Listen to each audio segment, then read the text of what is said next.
할 수 있다 성경 일독 시즌 2 구약.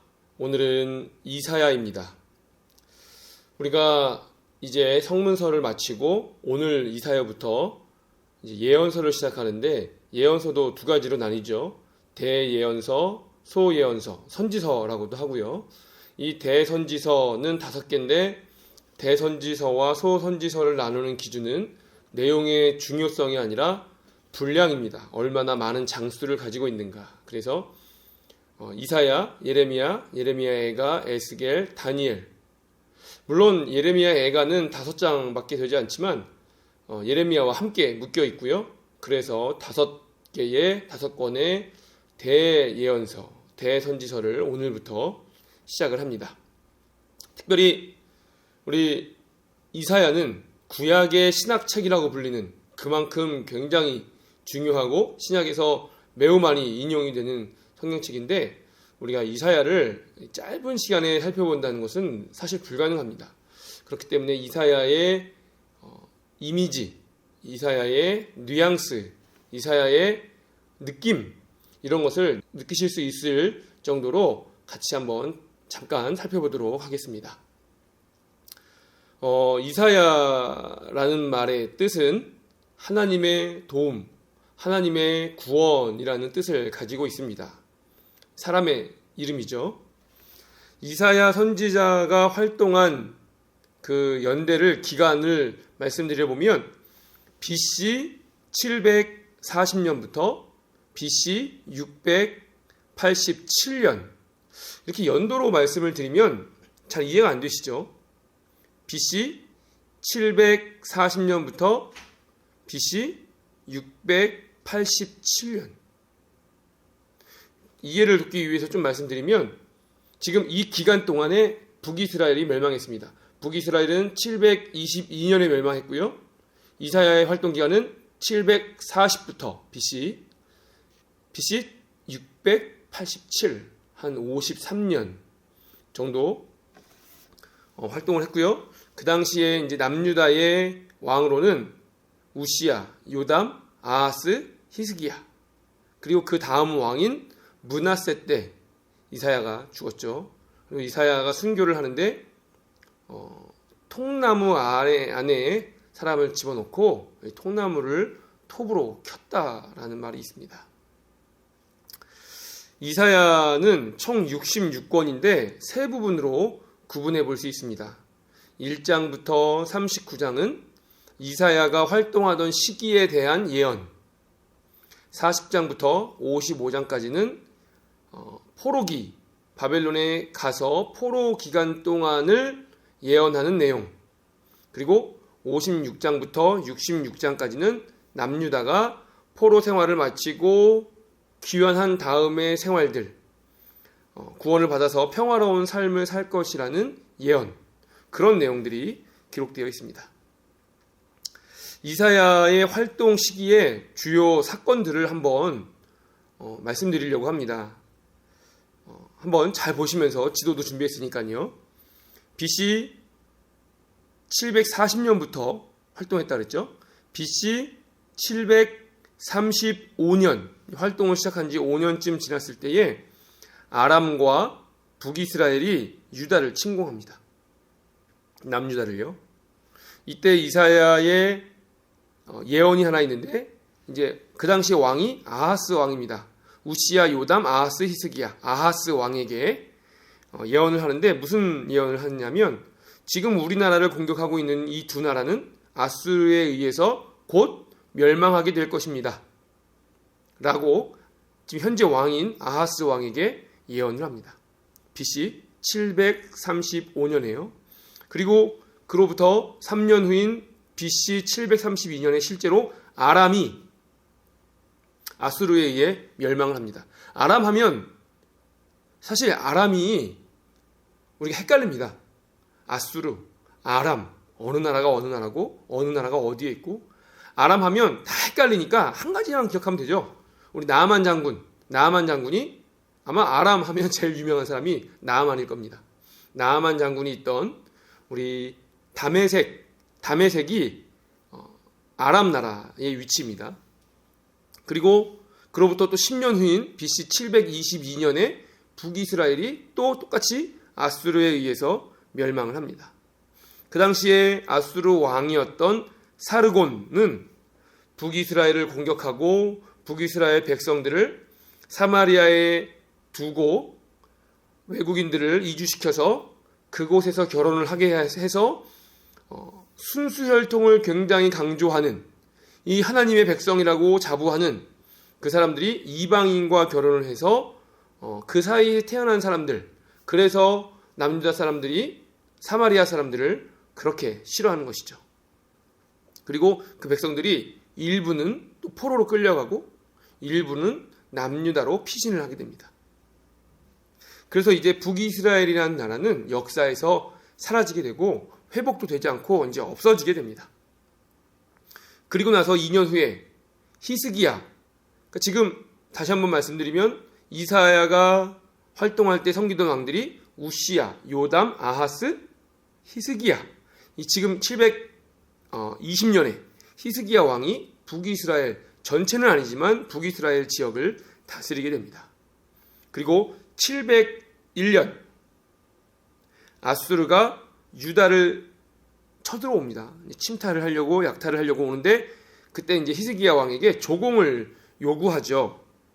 이 기간에 남유다는 이 유다를 더욱더 요새화하고 강하게 세웁니다. 특히 예루살렘은 굉장히 제 손으로 한번 표현해 볼게요. 여러분 보시기에 이쪽, 저한테는 이쪽이 왼쪽인데 여러분 보시기에 오른쪽이죠. 이 오른쪽 동쪽이 감람산이 이렇게 되어 있고요. 이렇게 되어 있고 예루살렘 성은 이렇게 올라가 있습니다. 반대편도 이렇게 내려가 있죠. 안 그래도 요새화처럼 되어 있는데 더 곤고하게 요새화 시킵니다. 그리고 나서 BC 687년 아수르의 그 당시의 왕이었던 사네립이 예루살렘을 공격하려고 예루살렘 주변에 진을 치고요. 그 당시에 장군이었던 랍삭의 장군을 필두로 18만 5천 명이 예루살렘을 포위하게 되죠. 그 같은 해에 하나님께서 아수르 군대를 18만 7천 명, 18만 5천 명을 치시고 사네립 왕은 다시 자기네 나라인 아수르로 도망을 하고 그곳에서 시해를 당하게 되고 이제 아수르가 이스라엘 남유다에 대한 공격에 실패를 하게 되죠. 지도를 잠깐 보시면 이스라엘 보이시나요? 제가 IS라고 써놨는데 이스라엘, 애굽이 그 왼쪽에 있죠.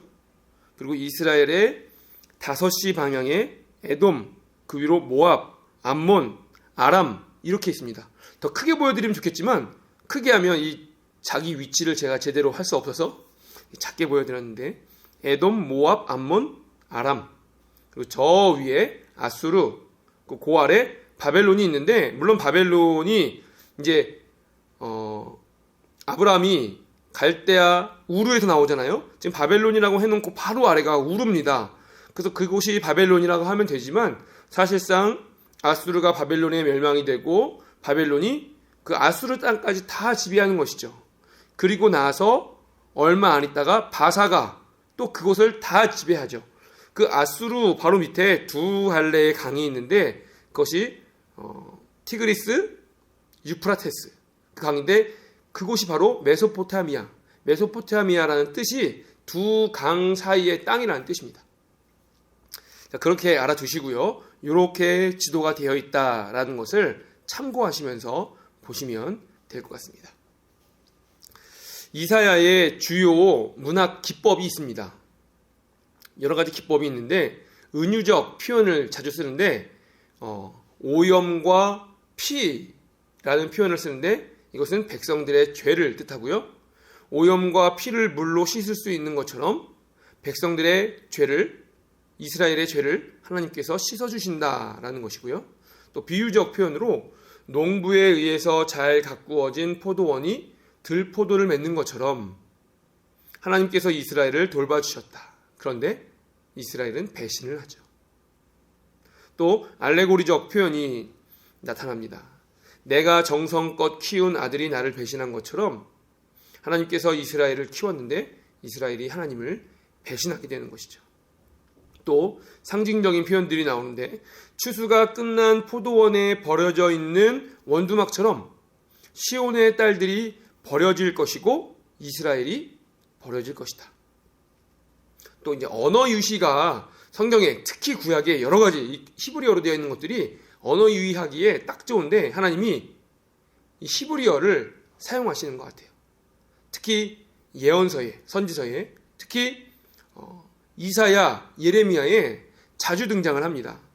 특히 우리 이사야에 어떤 것이 나오는가 하면 발음이 비슷한 단어들을 나열함으로써 하나님의 뜻을 전달하는데 메후마, 메부사, 메부카 다 다른 단어죠. 그런데 발음이 교묘하게 비슷하죠. 뜻이 비슷합니다. 메후마는 소란, 혼란, 소동, 메부사는 짓밟음, 밟힘, 메부카는 당혹, 당황 이런 뜻이 있습니다.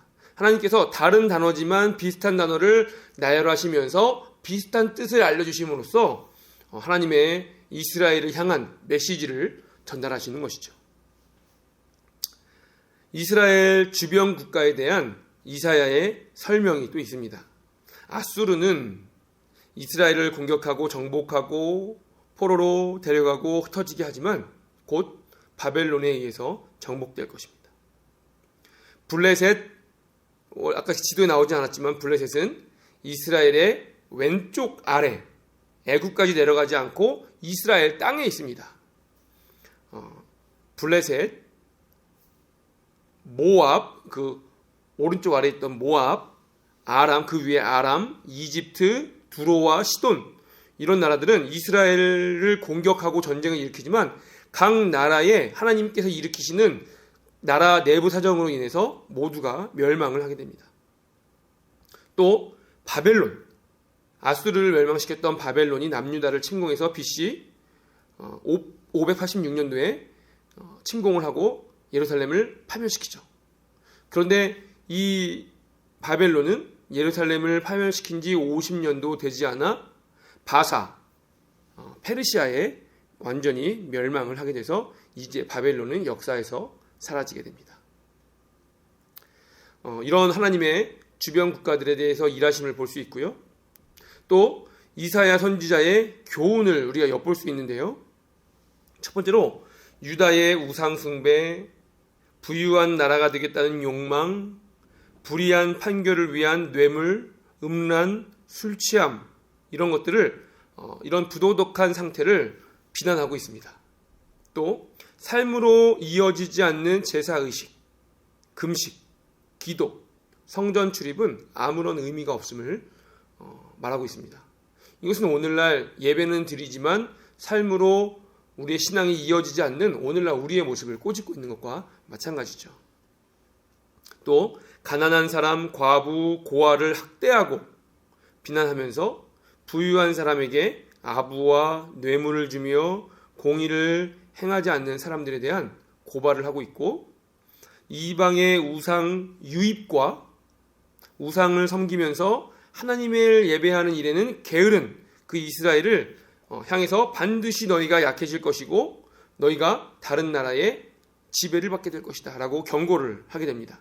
그러면서 이스라엘의 유일한 구원의 방법은 하나님의 말씀으로 돌아오고 하나님을 온전히 섬기는 것이라는 것을 다시 한번 강조하고 있죠. 또 마지막으로 하나님이 아닌 주변 나라, 어떤 나라가 쳐들어올 때에 하나님을 의지하는 것이 아니라 또 다른 강대국을 의지해서 동맹을 맺고 그들에게 이스라엘의 구원을 의지하는 것에 대한 경고를 하나님이 강력하게 하십니다. 내가 있는데 왜 그 사람들을, 그 나라를 의지하느냐 하고 하나님이 강력하게 경고하시죠. 우리 마지막으로 이사야의 신학을 살펴볼 텐데 두 가지를 살펴보겠습니다. 첫 번째로 메시아입니다. 이스라엘 백성들의 메시아관은 계속해서 구약을 통해 신약에 올 때까지 이스라엘 사람들의 메시아관은 귀족, 왕족, 리더십 있고 군사적으로 강력하고 좋은 배경을 가지고 있는 사람이 나올 것이다 라고 생각을 했는데, 하지만 메시아는 매우 연약한 사람의 모습일 것이라고 이미 이사야가 주장을 하고 있습니다. 또 싹, 아이 이런 이미지들을 자주 사용하는데 싹은 줄기보다 약하고 아이는 어른보다 약하다. 메시아의 이미지에 대해서 계속해서 보여주고 있는 것이죠. 또 메시아는 강력한 선택받은 대단한 이런 것이 아니라 우리와 같은 모습으로 와서 우리의 고통을 함께 나누며 경험하며 우리를 충분히 이해할 수 있는 분이다 라는 것을 말하고 있고요.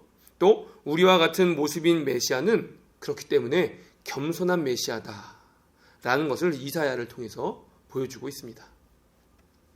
두 번째로 비전가입니다. 비전가, 그러니까 비전을 품는 사람. 이사야는 현실에 감사하면서도 그러나 계속해서 더 나은 세상을 갈망하는 것뿐만 아니라 그렇게 하기 위해서 계속해서 나도 마찬가지고 너도 우리가 계속해서 하나님이 기뻐하시는 모습으로 나아가기 위해서 지금도 잘하고 있고 지금도 감사하지만 더 잘해야 한다라고 계속해서 강조하는 비전가입니다. 히스기야 왕에 대해서 열왕기하는 전후 유다 여러 왕 중에 이러한 자가 없었다라고 열왕기하가 히스기야 왕을 평가하지만 그러나 이사야는 칭찬커녕 히스기야 왕의 외교 정책을 비판합니다. 다 잘하고 조금 아쉬운 것이 있는데 그 정도면 잘합니다가 아니라 그거 아쉬운 거를 꼬집는 것이죠. 더 잘해야 합니다. 더 온전해야 합니다. 더 하나님 앞에서 잘해야 합니다. 라고 계속해서 더 나은 삶을 향해 나아가고 있는 것입니다. 뿐만 아니라 더 나아가서 그의 자손들이 히스기야 왕의 자손들이 바벨론으로 끌려가고 바벨론 왕을 섬기게 될 것을 예언하고 있습니다. 이사야는 현재에 이 정도면 됐다 안주하는 것이 아니라 끊임없이 더 나은 신앙, 더 나은 삶을 향해 나아가고 더 나은 하나님과의 관계를 갈망하고 그렇게 살기를 다짐하고 주변 사람들을 독려하고 하는 강력한 선지자였던 것이죠. 우리 이렇게 해서 이사야를 잠깐 살펴봤는데 이사야가 어떠한 선지자인지, 어떠한 성품을 가졌는지, 어떠한 활동을 했는지, 어떠한 예언을 하는지 이에 대해서 잠깐 살펴봤습니다. 우리가 이런 것들을 배경으로 또 지식으로 가지고 있으면서 이사야서를 함께 읽으시기 원하고 또 하나 아까 초두에 말씀드린 것처럼 1장부터 39장, 40장부터 55장, 56장부터 66장 세 부분으로 크게 나뉜다는 것을 보시고 앞부분은 이사야가 활동하던 시기에 대한 예언, 또 두 번째 중간 부분은 포로로 끌려가서의 그 당시에 무슨 일이 있을 것이라는 예언, 세 번째는 포로에서 돌아와서 하나님의 백성으로서의 삶을 살아가는 그 모습을 바라보고 있는 예언, 그것을 우리 염두에서 보시면 조금 더 이사야가 쉽지는 않지만 이해되시는데 도움이 될 것입니다. 다음 시간에는 예레미야, 애가를 한번 같이 살펴보겠습니다. 다음 시간에 뵙겠습니다.